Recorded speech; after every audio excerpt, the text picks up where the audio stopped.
చిత్తూరు జిల్లా జీడీ నెల్లూరు టీడీపీలో వర్గ విభేదాలు బగ్గుమన్నాయి. ఎస్ఆర్పురం మండలం టీడీపీ నేత రాజశేఖర్ నాయుడు ఇంటిపై పాలసముద్రం మండలం టీడీపీ నేత చిట్టిబాబు వర్గం దాడికి దిగింది. రాజశేఖర్ ఇంటిపై రాళ్లతో దాడి చేశారు చిట్టిబాబు వర్గీయులు. దీంతో ఉద్రిక్త పరిస్థితి నెలకొంది. అయితే దాడికి సంబంధించిన విజువల్స్ సీసీ కెమెరాలో రికార్డ్ అయ్యాయి. రాజశేఖర్ ఫిర్యాదుతో సీసీ ఫుటేజ్ ను పరిశీలించిన పోలీసులు కేసు నమోదు చేశారు. దాడికి సంబంధించి విచారణ చేస్తున్నామని చెప్పారు. కూటమి ప్రభుత్వం వచ్చాక ఒకే పార్టీకి చెందిన టీడీపీ నేతలు ఒకరిపై ఒకరు దాడి చేసుకోవడం స్థానికులు భయాందోళన చెందుతున్నారు. ఘటనపై సమగ్ర దర్యాప్తు చేసి కఠినంగా శిక్షిస్తామంటున్నారు పోలీసులు.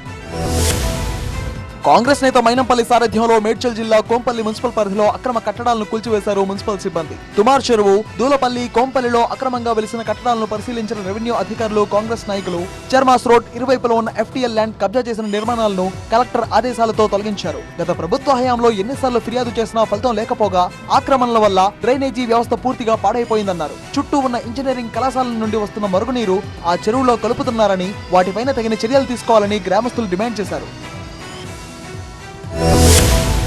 కొమరం భీం ఆసిఫాబాద్ జిల్లా కాగజ్ నగర్ మండలం అంకుసాపూర్లో పోడుగోడు కొనసాగుతోంది. పోడు రైతులకు ఫారెస్ట్ అధికారులకు మధ్య వాగ్వాదం గత కొద్ది రోజులుగా జరుగుతోంది. ఫారెస్ట్ పరిధిలోని భూములను ఖాళీ చేయాలని ఫారెస్ట్ అధికారులు ఆదేశాలు జారీ చేయడంతో పోడు రైతులు ఆందోళనకు దిగారు. 40 ఏళ్లుగా సాగు చేసుకుంటున్న రైతులు ప్రాణాలు పోయినా పోడు భూములను వదులుకోమని తెగేసి చెప్తున్నారు. దీంతో అటవీ అధికారులు పోడు రైతులకు మధ్య జరిగిన గొడవ స్వల్ప ఉద్రిక్తతకు దారితీసింది. కేసుల పేరుతో భయభ్రాంతులకు గురి చేస్తున్నారని పోడు రైతులు ఆగ్రహం వ్యక్తం చేస్తున్నారు. తమకు న్యాయం చేయాలని రోడ్డుపై బైఠాయించి నిరసన వ్యక్తం చేశారు.